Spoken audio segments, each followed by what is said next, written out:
Sa book of Daniel, chapter 3, verse 25.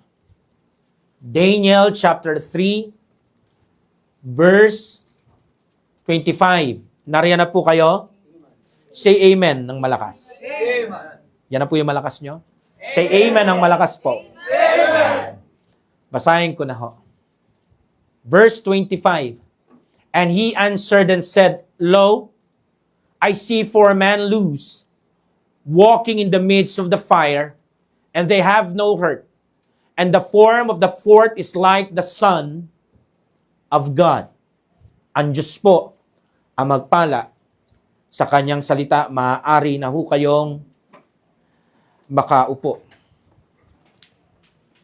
Madalas po, ang banal na kasulatan ay gumagamit ng mga mabibigat na sandali. Mabibigat na sandali sa buhay ng mga tampok nitong karakter. Mapa Old Testament man o New Testament man. Para saan, Pastor? Upang maghatid sa atin ng gabay patungkol sa ating lakad pananampalataya. Hindi ho madali lumakad o mamuhay sa pananampalataya. Akala ng iba kapag naligtas ka, magiging okay ang lahat. Masusolusyonan ang mga problema pa isa-isa. Magiging happy-happy. Pero, hindi po yun ganon. Kasi wala pong nagpasan ng krus na nagaangan. Pero ang kagandahan ho nito, ang pangako ng Diyos sa atin, na bagamat ang krus niya ay may kabigatan, ang pangako niya, my burden is light. Amen. Mas magaan kaysa sa kalbaryo, na kinakalbaryo ng mga wala sa Panginoon. Why?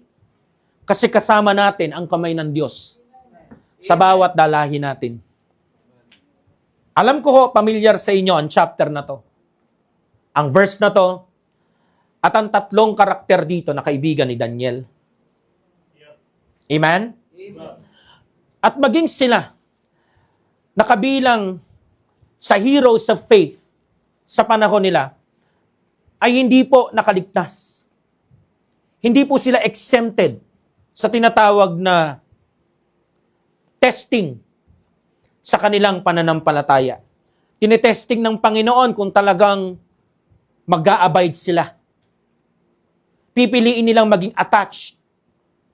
Or should I say, pipiliin nilang nakapako sa kanilang pagmamahal sa banal na Diyos nila.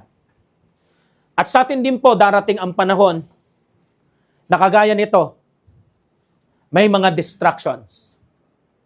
Mga panunubok na gagawin ng kaaway sa ating buhay. Pero kahit gaano pa kapangit ang kanyang pakay, ang Diyos naman natin ay laging all things work together for good Amen. to them that love God. At kung mahal mo ang Panginoon, makakaasa ka na laging merong good kahit sa pinaka kinasasadlakan mo na suliranin. Ang Diyos natin ay aktibo. Hindi lang sa pinakamasasayang sandali. Ngunit higit sa lahat, ang Diyos natin ay aktibo sa mga pinakamahihirap. Amen. Amen. Habang minamasdan ko ang 3 ito, nakita ko na sakto ito. Hindi lamang sa kalagayan ko ngayon, o ni Sister Heidi na pumanaw ang kanyang nanay, na aking ate, ang ate Erlyn. Nakikita ko rin na merong mga pangyayari sa buhay ng mga kapatiran dito na sobrang hindi sinasabi ng bawat isa sa bawat isa, maging kay pastor, pero ramdam natin yung bigat, mga minamahal. So samahan niyo po ako, hukayin natin. Alam ko marami na kayo narinig tungkol sa 3 ito. Nakarinig na rin po kayo ng preaching sa akin sa 3 ito. Pero ngayon lang po tayo makakarinig ng gantong preaching na bago tayo mag-camp, katakot-takot na atake ang nakuha natin. Lalo na sa mga datihan dito, kayo ang magpapatotoo. Iba ang camp natin sa ika-10 taon. Hindi pa tayo nagsisimula, binabanata na tayo ni Satanas sa isip, sa damdamin, at sitwasyon. At kung kaya nga pag-awa-awayin tayo, magkaroon tayo ng miscommunication. Pero mga kapatid, wag niyong sakyan. Kasi ang tatlong ito, hindi nag-away-away sa kalagitnaan ng nagbabagang apoy. Right. Kundi sila ay nagkaisa na nakapako sa pananampalataya ng Diyos nila, Amen. nila Daniel. Amen. Amen? So ngayong gabi, nais ko pong ihatid sa inyo ang mensaheng pinamagatang, when the enemy strikes. When the enemy strikes. Number 1, it is a moment of evaluation. Sa verse 12, makikita ho natin sa chapter 3 ng Daniel. There are certain Jews whom thou hast set over the affairs of the province of Babylon, Shadrach, Meshach, Abednego. These men, O king, have not regarded thee.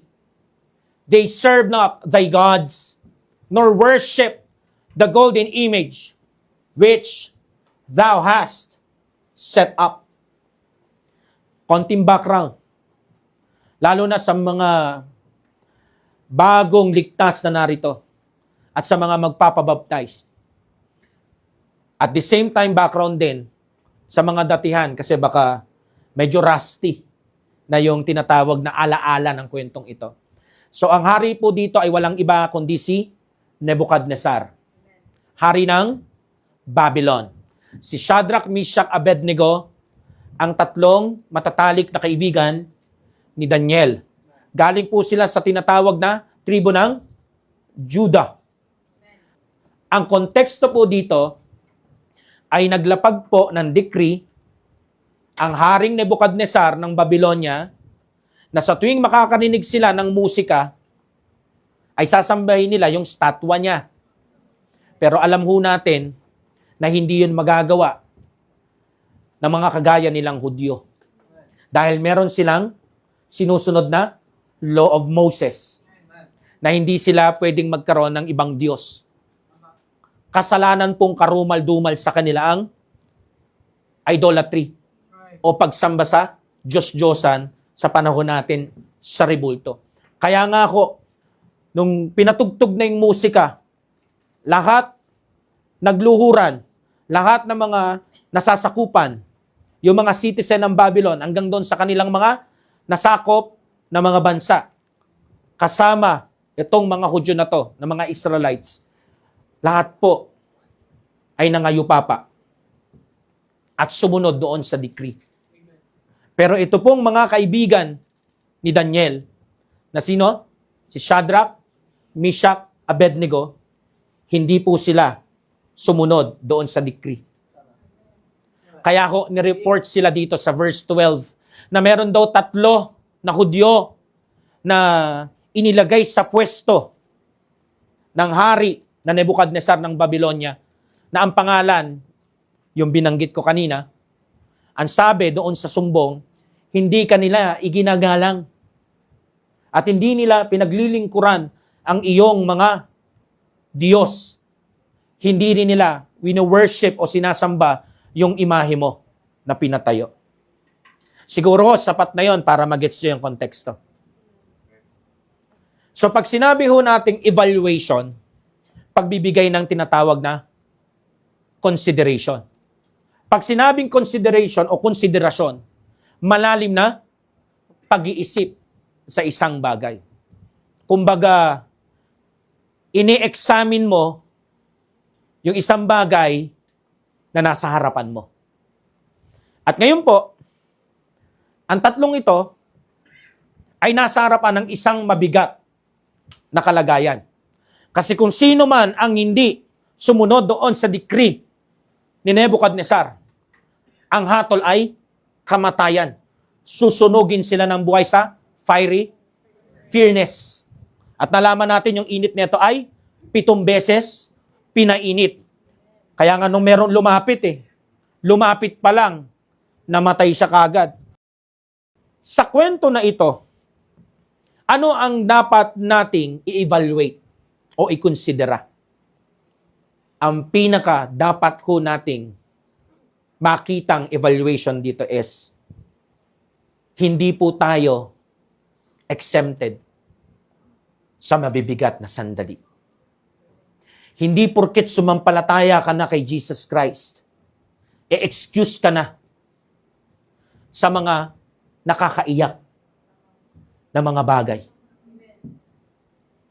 Hindi porket tiyak mo na ang pagpunta sa langit, meron ka ng buhay na walang hanggan, at nagpabaptize ka at meron kang desire na maglingkod ng may katapatan sa Kanya, ibig sabihin hindi ka na makakaranas ng may hirap na bagay. Hindi ibig sabihin, hindi ka na mabobroken hearted. So ano ang una nating pinaka dapat ma-evaluate?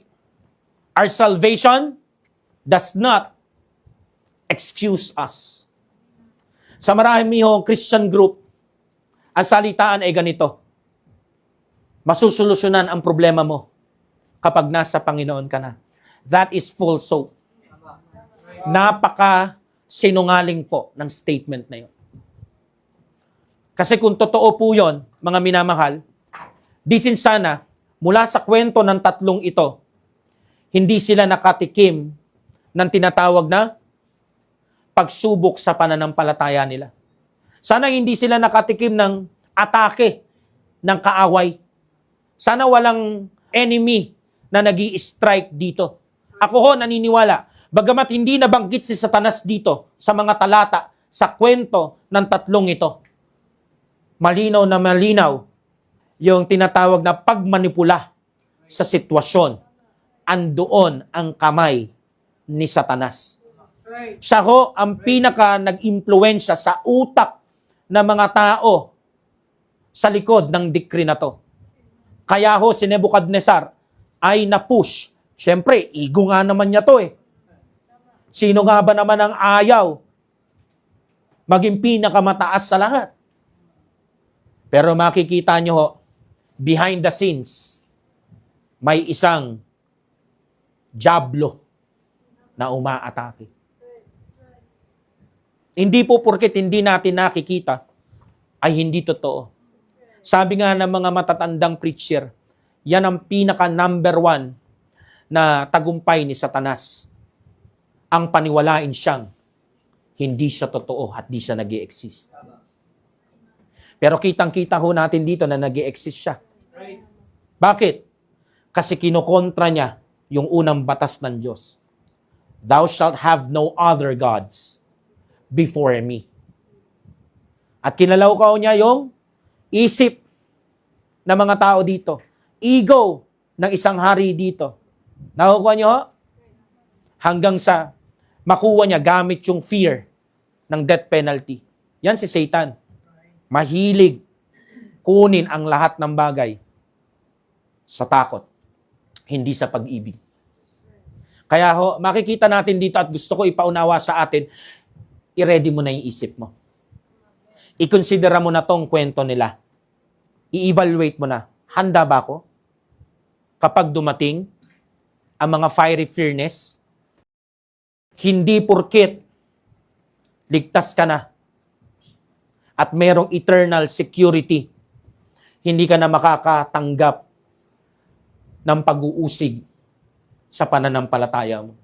In fact, sa sandali na talagang manampalataya ka at humakbang ka sa unang hakbang ng pagsunod after manampalataya, yung baptism, doon mo makikita yung mga hindi dating kumukontra sa pagsisimba mo at paglilingkod mo. Yun ang mga unang kukontra at pipigilin ka magsimba. Right. Takang-taka ka ngayon. Ano bang masama sa ginagawa ko? Ini-evaluate mo, di ba? Ako nasasagot, wala. Pero makikita mo yung mga kamag-anak mo, mga taong malapit sa'yo, sila ang ginagamit ng kaaway ng Diyos nang hindi nila mamalayan. Hindi mo naman masabi. Kasi tatawanan ka eh. Kasi nga, di ba, dun siya magaling. Paniwalain ang mga wala kay Kristo at ang mundo na to na hindi siya nag-i-exist. Ngayon kung sasabihin mo, atake yan ng kaaway, atake yan ng kalaban ng Diyos, atake yan ng Diablo o ni Satanas, ang tingin nila sa'yo, crazy, baliw. Pero kaysa pilitin mo sila na paniwalain sa ganon, bakit hindi mo na lang kausapin ang sarili mo? At sabihin sa sarili mo, hindi porkit ligtas ka na, ay exempted ka na sa mga bagay na may hirap dito sa lupa. Tandaan mo, ang iniligtas sa iyo, kaluluwa. Iniligtas ka sa apoy ng pagdurusa. Hindi ka iniligtas physically sa maraming problema. Kaya habang nandito ka pa sa lupa, mararanasan mo ang mga problema na madalas mas sigit pa sa mga problema na meron ka nung wala ka pa kay Jesus Christ at nung hindi pa siya dumadating sa buhay mo. Kaya, sana, huwag kang magkaroon ng maling konsepto sa isipan mo. Try to consider this. Evaluate mong maigi. Kung ang Lord Jesus Christ, nung bumaba siya sa lupa, nagkatawang tao, naranasan niyang mahirapan. Amen. Kung yung bugtong na anak na siyang kaligtasan, hindi in-excuse ng ama. Hayag siya na nahirapan, na dala-dala yung krus. Amen? Hayag siya na kinamatayan niya yung paghihirap sa krus. Tayong mga tagasunod niya, susunod din. Hindi tayo higit sa ating Panginoon. Right. Sila, mga minamahal, napatunayan nila ang sarili nila. Hindi nila ibinenta yung Diyos nila. Evaluate mo. Baka kaya ka lang nagsisimba dahil okay pa ang lahat. Okay pa sa nanay mo, okay pa sa tatay mo. Okay pa sa lahat sa bahay nyo. Okay pa sa mga kaibigan mo. Paano kung sarili mong kamag-anak, inuusig yung pananampalataya mo? Pinipigilan ang pagtatapat at paglilingkod mo. Pinapayuko ka nila sa gusto nila. Parang yung decree ni Nebuchadnezzar. Juyuko ka ba? Ang tatlong ito, hindi. Alam niyo kung bakit? Kasi simulat sa pool pa lang ng pananampalataya nila sa paparating na Misaya, nakaukit na sa utak nila at puso nila, maging sa kaluluwa nila, na kahit anong mangyari, maninindigan kami sa Diyos namin. Kahit dumating pa sa pinaka mainit at nagbabagang mga sitwasyon, kung kailangan naming itapon doon, ako na mismo ang lulundag at hindi ko i-excuse ang sarili ko. Kung dyan lang mag-glorify ang Mesayang paparating. Kaya nga sabi nila kahit hindi pa siya dumating, kahit hindi niya pa kami iligtas, tanggap nila. Ikaw ba tanggap mo? O naglilingkod ka lang kasi maganda ang panahon. Pero kapag maulan at mabagyo na, anong dahilan mo? Malakas ang ulan, masama ang panahon. Nung sinunog sila, okay na okay yung panahon. Tama ba? Ang goal, masunog sila, hindi sila nasunog. Kaya kung ako po sa inyo, pag dumating ang panahon na mayroong mga nagbabagang testing sa pananampalataya nyo, para hindi ka masunog, should I say, para hindi ka huminto at umayaw. Evaluate mo na tong bagay na to. Examine mo na yung sarili mo. I-ready mo na yung sarili mo. Amen. Tandaan mo, ang niligtas sa'yo, kaluluwa. Hindi ka niligtas sa problema. Tandaan mo, iniligtas ka sa apoy ng pagdurusa. Hindi sa mabibigat na problema. Ang iniligtas sa'yo, kaluluwa. Hindi ka in-excuse sa mga bagay na nandito sa lupa. Letter B. Service does not excuse us. Sa verse 12, makikita natin, hindi nila ibinenta yung kanilang katapatan sa Panginoon. So, hindi sila naglingkod kay Nebuchadnezzar. At lalong hindi sila naging tagapaglingkod ng mga Diyos niya. Kahit nung statwa niya. May mga sandali sa buhay natin na darating, napapaluhurin tayo. Gustong paluhurin ng mga tao yung pananampalataya mo. Huwag ka na magsimba. Gustong paluhurin ng sitwasyon ang pananampalataya mo. Namatayan ka. Malungkot. Valid reason. Pero mga minamahal, gayahin natin sila. Hindi po nila hininto ang paglilingkod nila.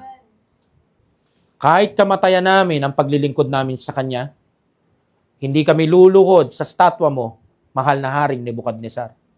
Kahit sa mga Diyos mo, alam namin darating siya, pero sabi nung tatlo, pero in case di siya bumalik, in case na hindi siya dumating para i-rescue kami sa nagbabagang apoy na yan, mamatay na lang kaming naglilingkod sa Kanya. Amen. Yan ho yung dapat nating makita sa mga sarili natin. Ngayon pa lang, na hindi mo pa nararanasan, evaluate mo na yung sarili mo. Kaya ko bang maabot ang kanilang naabot? Yes. Kaabot-abot yan. Paano gagawin? Ipako mo yung puso mo sa patotoo ng tatlong to. Amen. Kasi mahirap maglingkod sa Diyos kung wala kang pattern na ginagaya. Mag-abide ka sa kanilang mga sinabing paninindigan. I-attach mo ang sarili mo sa tatlong to. Maging isa ka sa tatlong yan. At ipako mo sa katotohanan na dumating man yung Jesus Christ ko o hindi. Masolusyonan man ito o hindi. Agad o magtagal man ito, hinding-hindi ko tatanggalin yung tatlong pako na nakapako ang buhay ko sa Kanya. Amen.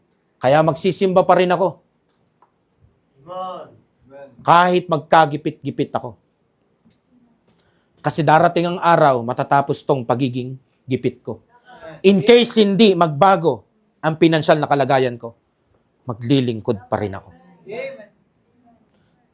Walang sitwasyon ang makakapigil sa akin na paglingkuran ko ang Diyos ko. Kaya kung mamatay ako naghihirap para sa Diyos ko, pero meron naman akong integridad sa harapan niya, na hindi ako yumuko sa kahit ano, na mahirap sa harapan ko, ibaba nyo na lahat ng dikri nyo. Pero ako na mismo ang pupunta sa apoy. Kasi nakaset up naman po ang kaluluwa ko, papuntang langit. Amen. Kaya set up nyo na po ngayon. Evaluate mo na. Nandun na ba ako? Kagaya nila? Wala pa. Maganda yan. Puntahan natin. Nakabaon na ba ako? Hindi pa. Maganda yan. Pukpukin mo na. Amen. Amen? Letter C. Sanctity does not excuse us. Ako naniniwala po ako, mga minamahal, na ang tatlong ito ay namuhay na may kabanalan. Kasi ibig sabihin po ng kabanalan o sa English, holiness, pagiging set apart. Diyan po natin kinuha yung pangalan ng church natin. Sanctified. Sanctified means holy. Holy means, sa Tagalog, kabanalan. Kabanalan means talagang, ibig sabihin yan, separation, pagkakahiwalay. Tingnan nyo po, ang tatlong ito, hiwalay sa mga tao sa Babylonia. Lahat nagyukuan. Lahat natakot sa decree at sa death penalty ng decree. Lahat sumunod kay Nebukadnesar. Anong nag-separate sa kanila? Yung nakatayo sila. Hindi nila ginaya yung publiko, yung crowd. Hindi sila natakot. Manindigan para sa Diyos nila. Ang daming Kristiyano ngayon, duwag. Sa sasabihin ng marami, kinamamatay nila yung komento na hindi sang-ayon sa branding ng Christianity nila. Consider mo yung sarili mo. Isipin mo yung sitwasyon ng tatlong ito. Ultimo yung mga kababayan nilang Hudyo na alipin din doon. Nagyukuan. Sa panahon natin ngayon, ang dami mga Kristiyano nagyuyukuan kay Satanas. At sa mga decree na sumusubok sa pagmamahal nila sa Panginoong Yesus. Pero itong tatlong ito, si Brother Shadrach, Brother Meshach, at Brother Abednego, hindi sila yumuko. Pero sa kabila na nun, mga minamahal, hindi nila sinabi sa Diyos, pambira, nagpapakabanal na nga kami. Kami pa yung mapapatrouble sa decree na yan. Nagpapakabanal na nga kami. Kami pa yung ma-hot seat. Kami pa yung magigipit. Kami pa yung itatapon sa nagbabagang apoy na yan. Lord, yung iba mga Kristiyano dun, oh, karnal na karnal, oh, backslider na backslider, hindi nahihirapan. Kaya sila hindi nahihirapan kasi nakayuko sila. Ginos nila ang mga Diyos na hindi nila dapat ginodiyos. Takot sila sa batas ng tao, sa salita ng tao. Pero alam mo kagandahan sa tatlong ito? Hindi nila isinumbat sa Panginoon yung service nila. At lalong-lalong hindi nila isinumbat yung kanilang tinatawag na sanctity. Ito naman kabanalan na to, para sa din naman to, pambira, kami pa ang mahirapan. Hindi sila gumanan. Tanggap nila. Palakpakan man ng Panginoon yung sanctification na pamumuhay nila o hindi. Mabigyan man ng medal o trophy, tanggap nila. Mapasama man sila sa heroes of faith sa langit o hindi. Wala silang pakialam. Ang gusto lang nila, isa lang. Makita ng Diyos nila na kahit saan, kaya kitang panindigan. Amen. Ngayon, yun ang dapat natin evaluate sa sarili natin. Madali mag-preach. Madali kumanta. Madali magbigay ng mga English at malalalim na Tagalog na patotoo. Madali magbigay ng mga kayang ibigay. Pero sa oras na hindi lang yung kaya mong ibigay, ang gusto ng Panginoon na ibigay mo yung buhay mo. Evaluate mo. Kaya ko ba yung ginawa nila? Ang sagot mo na naman, hindi. Maganda yan. Bakit di natin alamin? Kasi hindi rin naman nila alam na magagawa nila yan eh. Hanggang dumating yung sitwasyon na to. At yung kwento nila ay naging inspirasyon sa atin para yung ating mga inaapuyan ng mga pananampalataya dahil sa hindi maintindihan conviction natin na against sa mundo at kay Satanas, lalong mag-alab. Mga minamahal, anong gagawin mo kapag si Satanas umatake? Anong magiging reaction mo? Anong magiging response mo? Kung kailan ka naligtas, doon nagkasakit yung parents mo. Kung kailan ka nagtatapat, doon kayo naghihirap sa pera. Kung kailan ka nangako na magpapakabanal na at mamumuhay na talaga ng may integridad para sa Kanya, doon ka pa nakakakuha na yung pagkatao mo sinisira. Kumbaga lumalakad ka ng walang ulo sa harapan ng mga tao. Yung maraming tao, bibigay, yuyuko, mangangayupapa sa mga strike ni Satan. Nakakatakot pag iniisip, pero hindi lumalanding sa puso. Di ba? Yan ang pangako ng Panginoon sa atin. Meron tayong kapayapaan sa Kanya, pero sa mundong ito, meron tayong tribulation. Hindi mawawala ang kapighatian habang nandito tayo sa lupa. Anyways, mapadi ka ligtas, meron pa rin kapighatian. Tayo mga ligtas, hindi tayo excuse doon. Pero ang kagandahan, hindi tayo kagaya ng mga diligtas. Sila bigat na bigat. Halos mamatay sa depression, anxiety, panic attack, at iba pa. Pero tayo, mga minamahal, meron daw tayong meron tayong John 16:33. Ano yon? These things I have spoken unto you, that in me ye might have peace. Amen. Kanino daw yung peace natin? Sa Lord. Amen. Naranasan nyo na siguro yun, no? Merong kapigatian sa isip nyo. Pero, Amen. yung puso mo, at peace, naranasan nyo na yun. Amen. Ako, naranasan ko na po yun. Kaya tuwing mararanasan ko yan, alang sinasabi ko lang, given na yan. Preach na ng Lord yan, na merong kaming tribulation, kaming mga ligtas, habang nandito sa lupa. Pero ano sabi niya? Be of good cheer. Cheer up. Hindi para manglumo ka. Tira mo, sabi niya, I have overcome the world. Nagapi ko na ang buong mundo. Kumbaga, kailangan lang natin pagdaanan to. Ang tanong, pinagkakatiwalaan mo ba ako? Yung tatlo, pinagkatiwalaan nila. Kasi habang sumusunod silang magkakaibigan nila Daniel, sa evaluation nila, sa mga salita ng Diyos na meron sila, sa mga law of Moses at mga kwento doon na nabasa nila, mula doon sa Egypt hanggang lumabas sila, nakita nila ang Diyos nila dumadating. Kaya nga tinan niyo yung salita nila. Darating siya. Amen. Saan nila nakuha yung ganong paniniwala? Sa banal na kasulatan. Amen. Kaya habang wala pa po tayo sa sitwasyon na maapoy, read your Bible. Kasi yan ang magsasabi sa'yo kung gaano siya ka-faithful. Amen. Yan ang magkukwento sa'yo ng mga wonderful works niya. Pag dumating na yung mga pagluluksa at pagdadalamhati, hindi mo kailangan magpakalumo sa mga alaala na masaya. Ang dapat mong sabihin, normal, mas abnormal nga kung walang strike ang enemy na si Satan sa Christian life mo.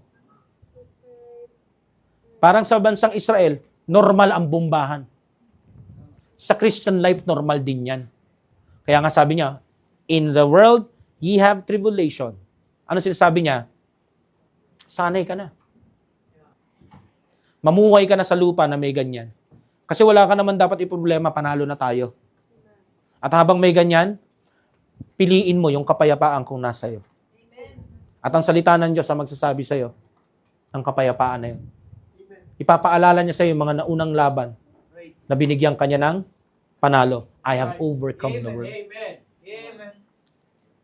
So mga minamahal, hindi tayo katulad nila. Pag nagdalamhati, walang pag-asa. Hindi mo kailangan maging best actor at best actress na parang kagaya kanila. Hindi tayo kagaya nila. We are overcomers. Na mga fiery furnace. Galing tayo sa linya ng mga ligtas. Sa linya ni Daniel at ng tatlong niyang kaibigan. At higit sa lahat, nandun tayo sa linya ng dugo ng overcomer ng mundong ito. Si Jesus Christ. Number 2, sa mensaheng, when the enemy strikes, it is a moment of entrusting. Pag sinabing entrusting, nilalapag mo yung tiwala mo sa ibang tao o sa ibang person.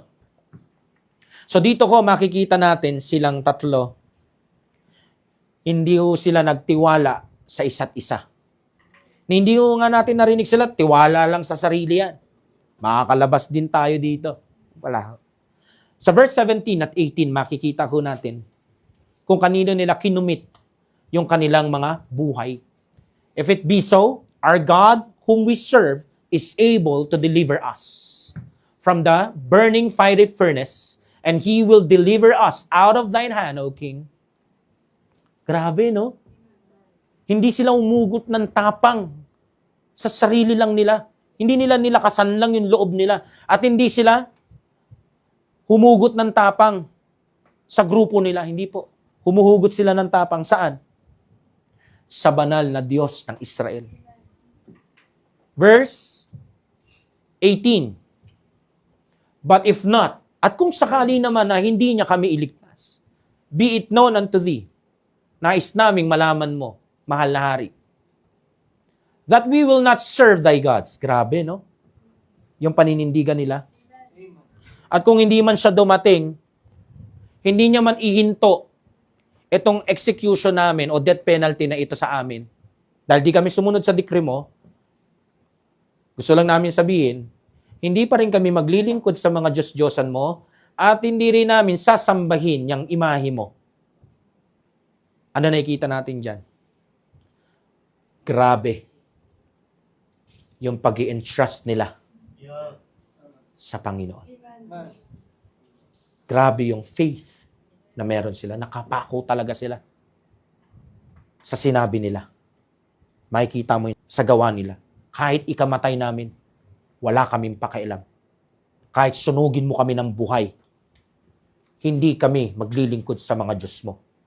At higit sa lahat, hindi ka namin sasambay. Alam mo, dapat ganyan ng Kristiyano. Hindi ka natatakot sa kahit sinong tao. Hindi ikaw ang kinakatakutan namin. Hindi ka natatakot sa kahit anumang sitwasyon. Yung iba, natatakot dumating to sa kanila. Yung may hirap na bagay, naku, baka ganto. Pag nandun na ako, ganto. Ito kasi problema sa atin eh. Alam niyo po yung tinatawag na psychological reality? Tsaka reality? Kaiba yon. Psychological reality, yung iniisip mo sa isip mo, na nabuong realidad mo. Yung reality, simple and plain, parang skyflakes, walang feeling. Reality. Yun yung nasa harap mo. Parang ganito. Maraming nag-iisip na tao. Ganito ako pagdating ng panahon. Kailangan ganito yung mangyayari sa akin pagdating ng panahon. Psychological reality yon. Ang problema, hindi nila nakikita yung nasa harap nilang reality. Ngayon, pag binalik mo sila sa reality na yon, nadidismaya sila. Right. Ano nangyari? Doon sa iba, pag di kinaya, nawawala na yung logic, pati yung reality. Psycho na lang. Nasisiraan na ng bait. Anong ibig kong sabihin, mga minamahal? Kailangan ho nating ipako ang sarili natin sa pananampalataya ng tatlong ito. Wala kong ganyan. Kaya nga natin pinipreach. Para meron kang pattern na paggagayahan. Amen. Nakukuha niyo ho? Meron kang landas na susundan. Una, it is a moment of entrusting. Yan yung ating point number 2. Ang una dyan, letter A. God's relations to us. Sa verse 17, makikita nyo po, i-notice nyo, yung word na, our God. Hindi their God, hindi Diyos nila. Kaninong Diyos daw? Diyos namin. Diyos natin. Makikita mo yung relationship kagad dito nung tatlong ito. Talaga naka-commit sila sa Diyos nila o naka-entrust sila sa Diyos nila. Pati yung relationship, pinagkatiwala na nila. Na kahit anong mangyari, hindi mawawala yung relasyon namin sa Kanya. Maraming mga Kristiyano ngayon, paggipit na, ipit na, at mainit na ang sitwasyon, bumibitaw sa relasyon nila sa Panginoon. Sana wag mong bitawan ng Panginoon kapag wala na kayong makain.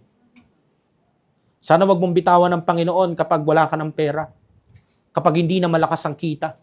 Sana wag tayong dumating sa punto pag nasusunog na yung tulay ng stability ng iyong tinatawag na mga tagumpay achievements, kalimutan mo ang Panginoon. Tandaan nyo, sila po ay mga officers dito matataas ang posisyon. Sana kapag nasusunog na yung mga pinaghirapan mong ladder, kaya narating mo yung posisyon na yan, huwag mong kalimutan ang Panginoon. Kundi panindigan mo siya. At yung relasyon mo sa Kanya. Tingnan niyo po sila. Nung umarap sila sa mainit na apoy, alam nila na hindi nila yun haharapin ng mag-isa. Alam mo bakit? Sabi niya, our God. Kaya hindi takot itong mga to Kasi alam nila, hindi lang silang tatlo ang haharap. Kasama yung Diyos nila. Ito pa yung maganda sa kanila. At kahit di pa siya dumating, alam namin Hindi niya kami iniiwan. Grabe yung kanilang no? Yung salitang entrust na talagang sinasabi nila. At di lang nila yung sinabi pinanindigan nilang tatlo yan. When we face our fires, kailangan po i-entrust din natin ang lahat sa Panginoon. Hindi po pwede yung ang tiwala natin kapag tumatanggap lang ng blessing. Ang tiwala, mas matingkad, mas malakas yan na nagniningning kapag mayroong mga nagbabagang sandali. Ang ginto, nakikita na ginto sa gitna ng isang apoy. Ang ginto, pag sinunog mo, ginto pa rin yun, matutunaw lang. Pero yung panggap na ginto, tas tanso, mangingitim yun. Sana makita natin ang bawat isa, mga minamahal, katulad ng tatlong ito. Sana mag-abay tayo sa mga pinangako natin sa Panginoon. Sana mag-abay tayo doon sa mga pinagkatiwala natin sa Kanya. Sana maging attached tayo sa mga sinabi nating kahit anong mangyari. I-entrust ko sa iyo itong relationship na meron tayo. Tandaan niyo po, lahat ng relasyon dumadaan sa rocky roads. Nagiging colorful ang samahan kapag hindi nag-iiwanan. Mas nakikita mo na mapagkakatiwalaan ng Diyos sa sandali na wala ka nang maintindihan. Ito, it doesn't make sense. Dapat ang goal dito, ang common sense dito, biglang darating ang Lord, ilalabas sila doon. O kaya bigla niya na lang ihipan yung apoy. Pero it doesn't make sense, no? Bakit kailangan niya pang puntahan sila? Kung kaya niya namang iligtas na lang sila. Pwede niyang sabihin, hinto ang apoy. Pwede niyang sabihin, mamatay na si Nebuchadnezzar at lahat ng mga nasa likod ng decree. Pero hindi niya yung ginawa. Wala kasing testimony sa ganon. Hindi kasi mamamagnify ang Diyos doon. Namamagnify ang Panginoon kapag nandun tayo sa maapoy na sandali. Yung relasyon natin sa Kanya, may mga taong gustong sunugin yung relasyon natin sa Kanya. Pero wala silang magawa. Alam mo bakit? Kasi mas mainit yung pagmamahal mo sa Diyos. At lalo na yung pagmamahal niya sa iyo pabalik. Kaya, ilapag mo sa Kanya yung tiwala mo. Entrust mo. Pati yung samahan nyo. Letter B.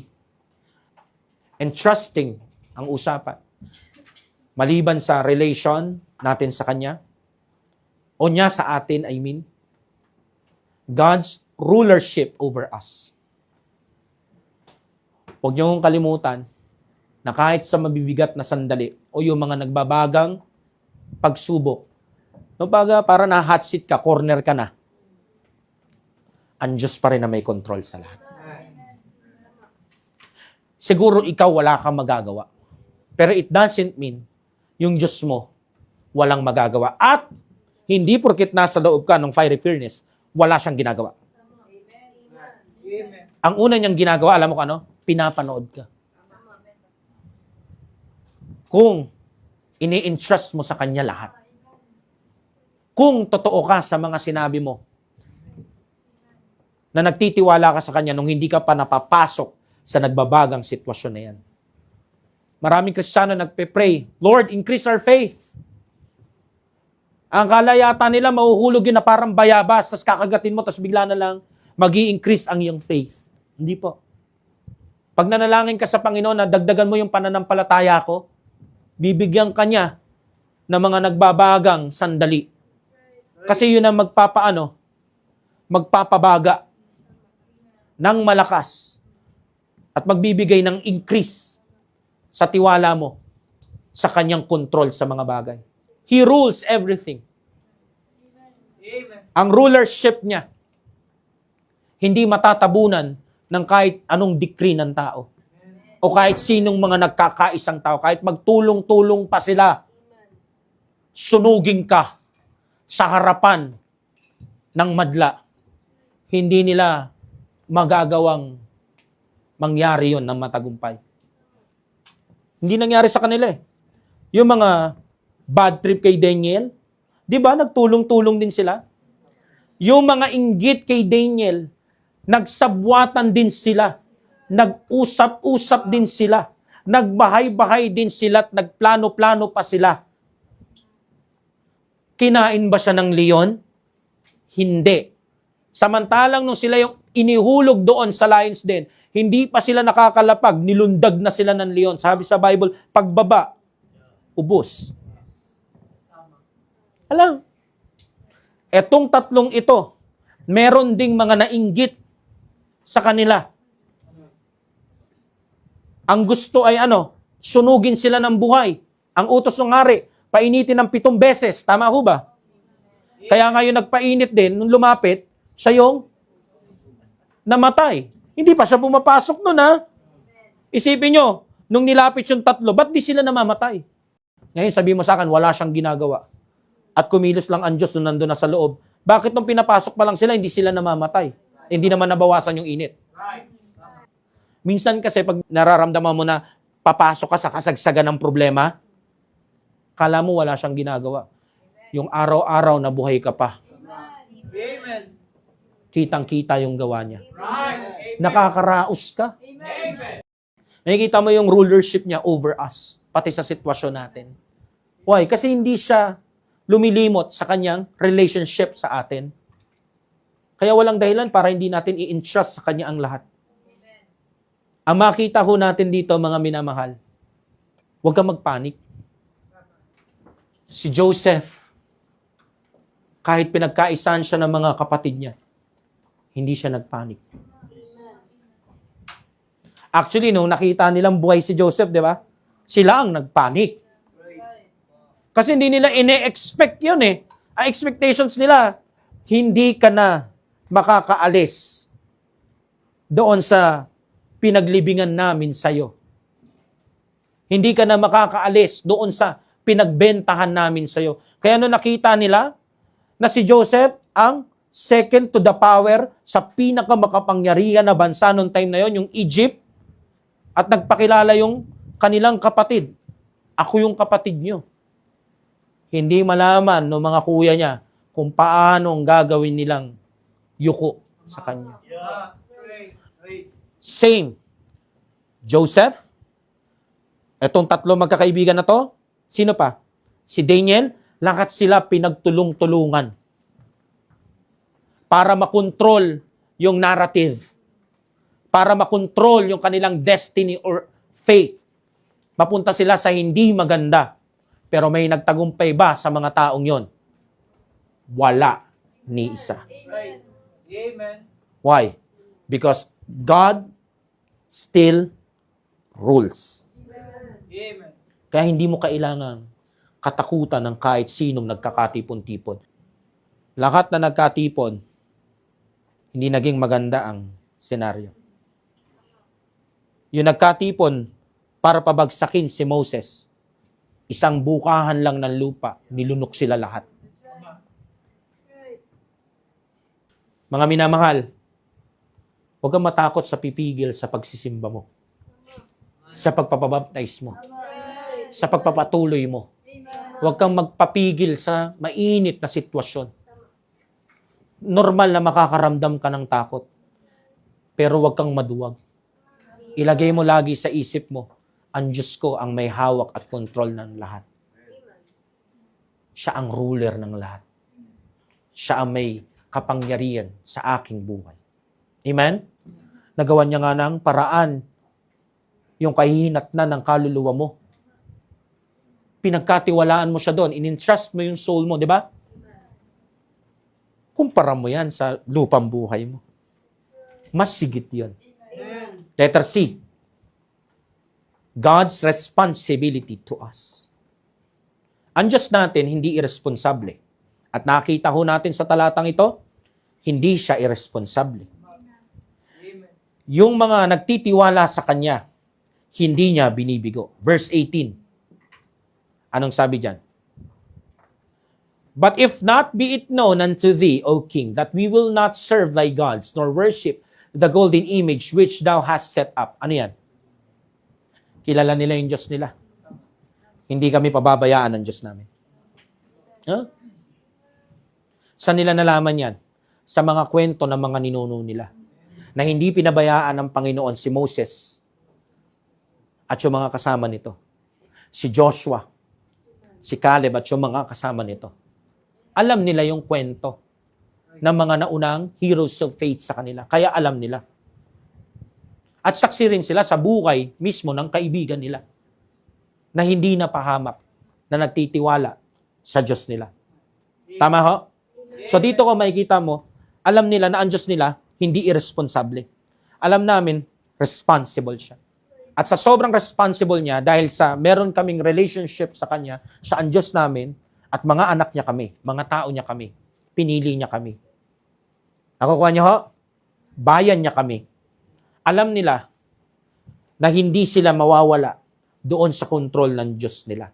Siya pa rin ang nag-ahari, hindi lang sa mga isip namin, kundi pati sa physical na buhay namin. Kaya, siya rin ang responsable kung mabubuhay kami o hindi. Kung saan siya mapiplease. Kaya nga alam namin at pinaparating namin sa iyo, ano man ang kalabasan, hindi namin pagsisisihan na ilapag ang kamay namin sa isang Diyos na responsable at may responsable sa lahat ng bagay sa buhay namin. So ano makikita natin lesson dyan? Ang Diyos, hindi lang siya responsible sa masasayang araw ng buhay mo. Hindi lang siya doon maaasahan. Higit siyang maaasahan sa mga fiery furnace ng buhay mo. Yung mga pinakamalulungkot. Kaya nga, imbes na mamatay ka sa sobrang lungkot at ulit-ulitin ang mga memories na malulungkot. Hindi ko sinasabing huwag kang magluksa, huwag kang magkaroon ng puso sa kung ano man ang nasa harapan mo na talaga namang mabigat. Iyak ka kung iyak ka. Pero huwag kang umiyak na parang walang pag-asa. Yung sinasabi ko, huwag kang umiyak na parang ang Diyos ay patay na.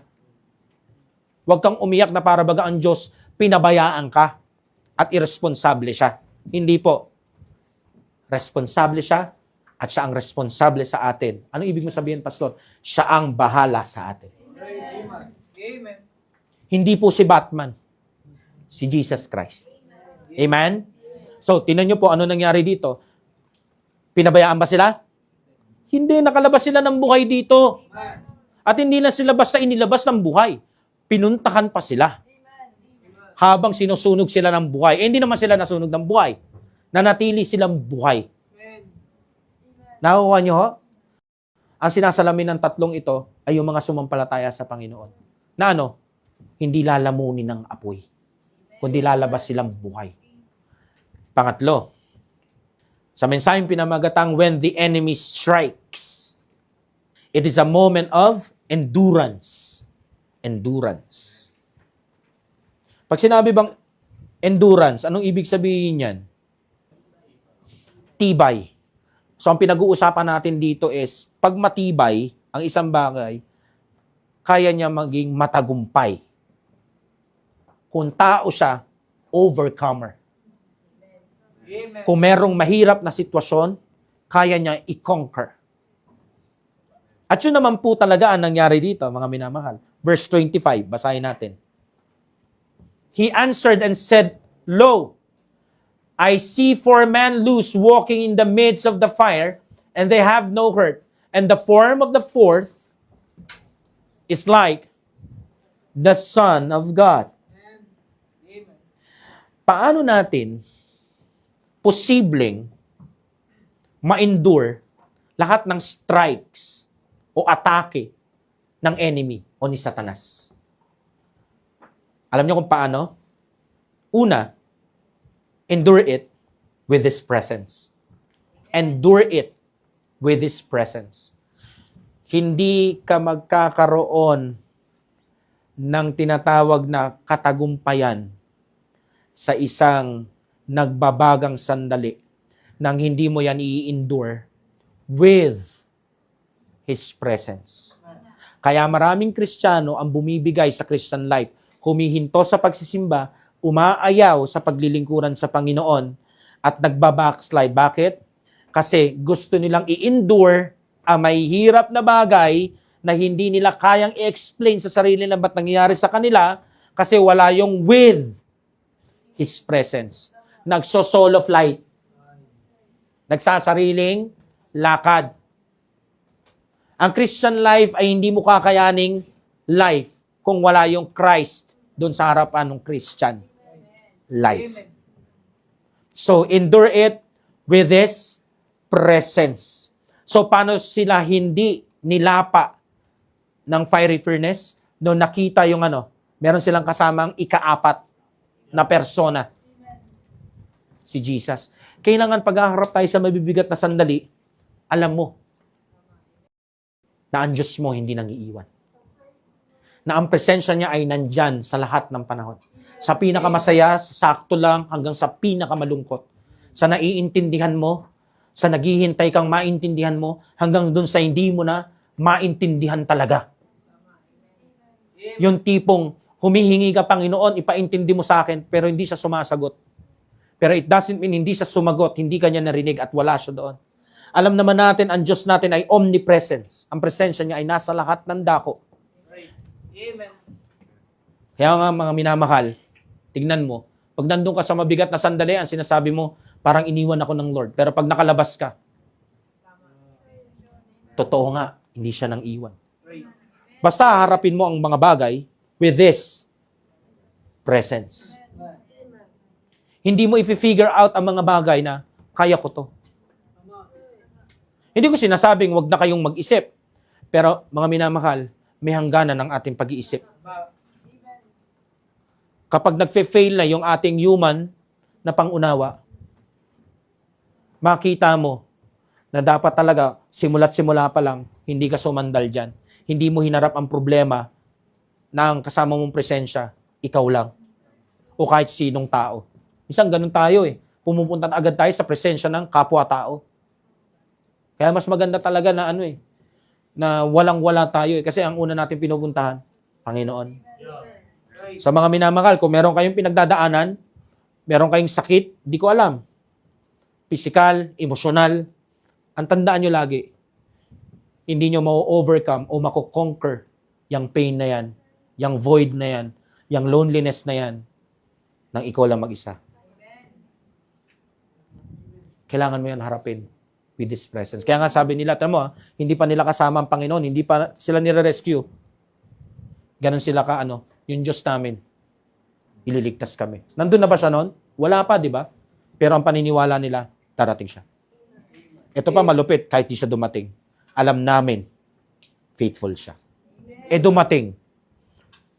Nakakita pa yung mga tao. Alam nyo, darating ang panahon, sasabihin ng mga tao sa paligid natin, dati, yung batang yan, o yung mga batang yan, walang-walang kapag-asa mga itsura niyan. Pero nung naligtas siya, napasimbayan doon sa baptist na yon, na dati akala din namin yung baptist na yun, parang kakarag-karag na church Pero look at them. Nilabas sila ng Panginoon doon. Amen. Amen? Amen. Letter B. Endure it with this preservation. Hindi nila preserve ang mga sarili nila. Na para bagang, ops, nakakatakot si Nebuchadnezzar, nakakatakot yung salita niya, yung decree niya, nakakatakot yung sasabihin ng mga tao dito, at yung mga kapwa nating Hudyo, nakakatakot. Iligtas natin yung mga sarili natin. I-preserve natin yung mga position natin. Marami mga Kristiyano ganun Iwas pusoy. Playing safe. Imbis na, you have to play your role kung ano ka talaga. Save. Gusto nila safe lang. Nakikita nyo ba sila doon? Nag-playing safe ba sila? Sinunog nila yung bridge. Alam nila, magagalit si Nebuchadnezzar na naglagay sa kanila sa pwesto. Pinuno sila ng kanyang-kanyang mga provinces, pinahawak sa kanila yon. Pero hindi sila natakot, mga minamahal, na mawalan. Kasi alam nila na kahit nasa kanila ang lahat ng yan, kung wala ang Panginoon dyan, walang ibig sabihin lahat yan. Alam nyo, minsan kaya pinipreserve natin yung mga sarili natin kasi kawalan ng tiwala sa Panginoon. Kaya tayo natatakot sa mga Nebuchadnezzar, sa mga decree nila. O sige, mag-ano ka dyan? Magkalimutan na tayo. Ganung mga decree. Yumuyuko ka. Sa sasabihin ng barkada, kamag-anak, ibang mga tao, hindi ko po alam kung ano nangyayari sa inyo. Pero ito lang ang sinasabi ko sa inyo, hindi nyo mapapatunayan na ang Diyos natin ay overcomer. At kaya niyang i-conquer ang lahat ng kaharap mo. Hindi mo makikita yung preservation ng Lord kung i-endure mo yan gamit ang takot mo. Maraming ganun eh. They play safe kasi natakot sila. They endure things at makakaisip sila ng mga light bulb na idea nila kasi natakot sila. Preserve mo yung sarili mo sa harap ng mga tao pero hindi na preserve yung integrity ng pagtatapat mo o ng conviction mo sa Panginoon. Nagtanggalan yung mga pako ng mga pinaninindigan natin. Nabasa ako, isang NBA player na taga Chicago, hindi ko alam kung anong denomination siya, pero pinanindigan niya yung sa LGBT. Winave siya ng Chicago Bulls. Walang team na gustong kumuha sa kanya. Maraming mga Kristiyano ayaw nilang manindigan kasi merong mawawala. Di ba yun naman talaga ang Kristiyano? Merong iniiwan? May sinasakripisyo? Masyado na kasi naging konbinyente ang mga Kristiyano ngayon. Paano? Yung mga pastor, mukha ring materyoso. Na hindi gusto rin naman ng Diyos na maranasan natin yan. Hindi yun na nakita ko. Hindi yun pinangarap ni Joseph, ni David. At kung usapang New Testament na pagiging believer, iniwanan ni Pedro, ni Andrew, sino pa? Ni James, at ni John, yung dati nilang mga buhay. Ultimo si Pablo, kinount niya na yon, na dung. Iba ang branding ng Christianity ngayon. Para siyang beauty pageant. Papogian, pagandahan. Mga minamahal, it's about time na hindi natin i-preserve yung mga sarili natin. Hayaan natin ang Lord na mag-preserve sa atin. Walk by faith. Bumalik tayo sa basic. Kahit tignan tayo ng mundo na weird, crazy, insane, legalist. So what? Itong tatlong ito, hindi sila yumuko, nakatayo sila. Hindi po ini-aminan yan. Kinokopya yan. Pinaninindigan niyang testimony nila. Huwag mo i-preserve yung maganda mong upuan. Mawala na yan kung mawala. Ang i-preserve mo, yung integridad mo sa harapan ng Panginoon, hindi maging questionable. Bakit? Kasi sa mga ganong klase, doon siya dumadating. Panghuli, endure it with His power. Hindi sila, mga minamahal, lumaban at sinabi, pambira, naglingkod kami sa iyo. May posisyon kami. Ito yung mga nagawa namin. That is enduring things with their power. Wala ka narinig na sinumbat nila kay Nebuchadnezzar, yung mga nagawa nila sa mga provinces, hindi nila yon brinot up. Walang ganon. Anong attitude nila, mga minamahal, lalo sa mga bago dito? Eh di mawala. Mawala na kung anong mawawala. Makikita po natin sa kanila mga minamahal ay hindi sila natakot. Umasa sila sa kapangyarihan ng Diyos. Again, so kulay paalala, ang Diyos na pinaglilingkuran natin, hindi lang powerful. All powerful. Okay? Kaya hindi na po dapat tayo parang maging lugo-lugo. Isa ko sa mga magandang patotoo na nakita ko dito, si Nanay Lani, hindi ko tinataas yung biyanan ko. Inoobserbahan ko siya eh. Ulila na po siya dun sa side nila eh. Namatay nanay niya, kapatid niyang babae, kapatid niyang lalaki, tas tatay niya, siya na lang mag-isa. Pero never ko nakita ang biyanan ko. Pastor, pwedeng dun muna ako sa Real? Papalamig lang muna ako. Alam niyo, pag gano'n ang salita natin, gano'n ang attitude natin, parang sinasabi natin, hindi all-powerful ang Diyos. Pero nakita natin? Ang Nanay Lani, nag-walk by faith. Amen. Sa lahat na namatay na yon, walang Sunday na hindi nagsimba ang Nanay Lani. Amen. Present siya. Namatay yung mga kamag-anak niya. Uuwi siya ng Friday night. Sila ni Bunso. Sabado ng hapon, nandito na sila. Sisimba sila. Hindi ko sinasabi yun sa kanila. Pero makikita mo yung all-powerful na Diyos ay talagang powerful na kumikilos sa mga buhay nila. Hindi nila sinasabi sa likod ng pulpit o kinakanta sa likod ng pulpit o tinetestimony sa likod ng pulpit, let the dead bury their dead. They just walk the talk. Ang salita ng Diyos, mahalaga yan. Lalo pag kinote natin, may halaga yan. Pero bumababa ang halaga niyan kapag hindi tumutugma sa gawa. Yung piso nga, bumababa yung halaga eh. Huwag mong pababain ang halaga ng salita ng Diyos.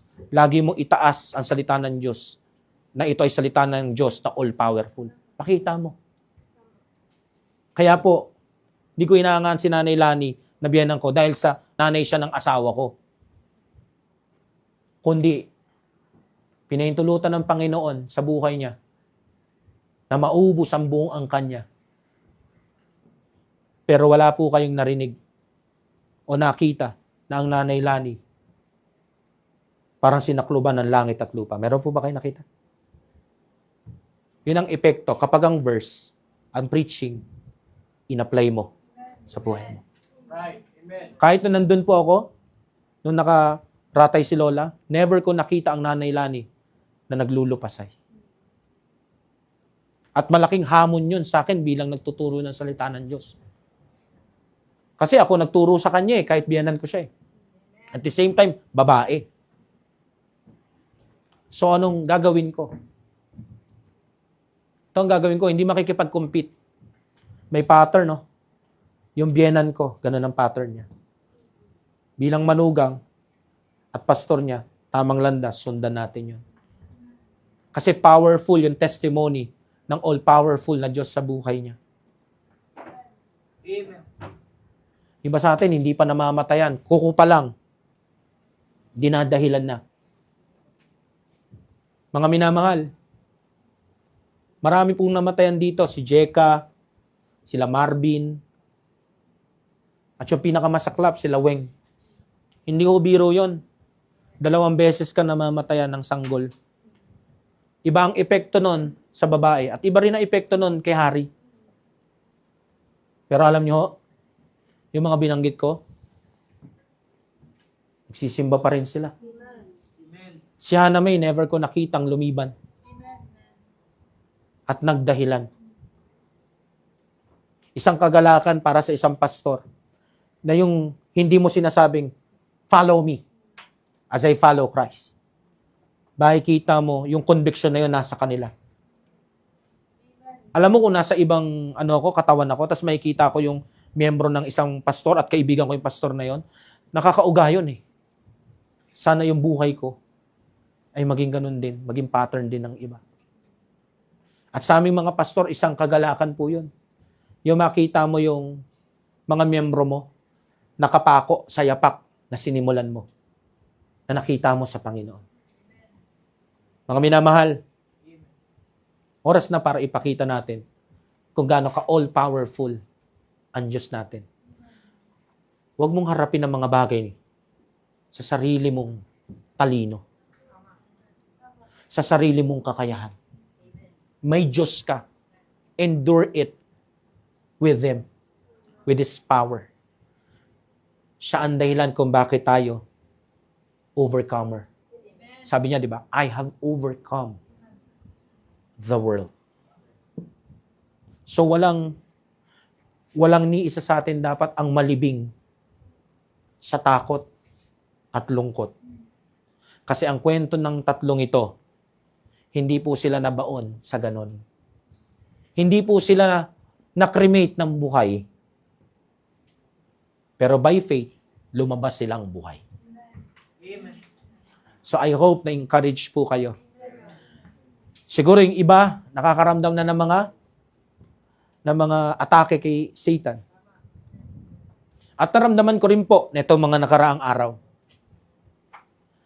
Pero, gusto ko lang sabihin, mga minamahal, by God's grace, huwag mong hayaan yung mga distraction mo, i-distract ka. And by faith, eyes on Christ. Huwag sa paligid. Amen. Sa Panginoon.